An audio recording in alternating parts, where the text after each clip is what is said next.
Group of lawyers known as Lawyers in Defense of Democracy has taken to the streets to demand the restoration of democratic governance in Rivers State. The group is calling for United States and the international community to pressure the Nigerian government to rescind its decision of suspension of Governor Siminalayi Fubara and the Rivers State House of Assembly. The lawyers, led by their country director, Barrister Uche Chukwu Udeh Sylvester, urged that the declaration of state of emergency in Rivers State by President Bola Tinubu is unconstitutional and undermines democracy. They claim that the president's action was taken without clear and present danger and due process was not followed. In a letter to President Donald Trump, they urged him to intervene and pressure the Nigerian government to restore democratic rule in Rivers State. The lawyers also condemned the National Assembly for ratifying the president's decision, describing it as an assault on democracy.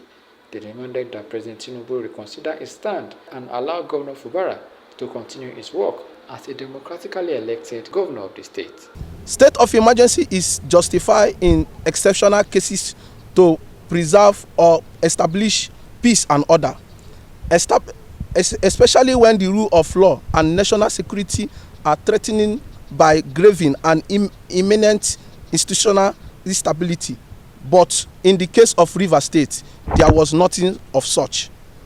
The ground known has, as we know that today in Nigeria, is the 1999 constitution. Any other constitution is null and void. 305 of the 1999 constitution about state of emergency, it says you must get the approval from the National Assembly, which the president eventually did after making pronouncement, and that is even when the problem of threatening the peace of the country. The question to ask here now is the political crisis in Rivers State threatening the peace of the country? The answer is no.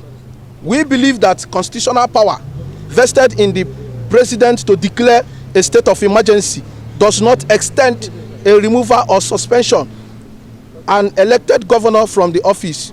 We can best describe the action of the president as a coup against democracy, and we insist that the president did not act in good faith.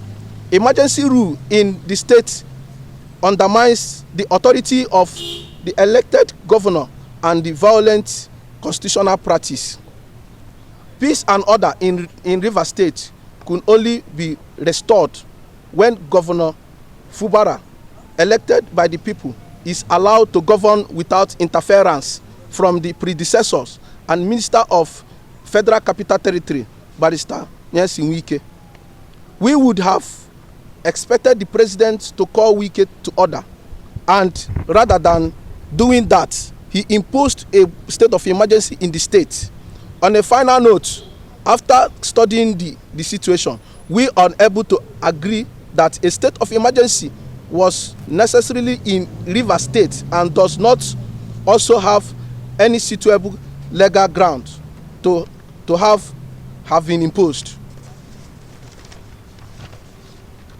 We therefore call on President Bola Tinubu to reconsider his stand and end the state of emergency rule in Rivers and allow Governor Fubara, who was elected by the good people of the state, continue his work as democratically elected governor of the state. Not only that, the president should call his minister, Barrister Wike, to order, who is said to be distracting the governor from delivering dividend of democracy to the people of the state.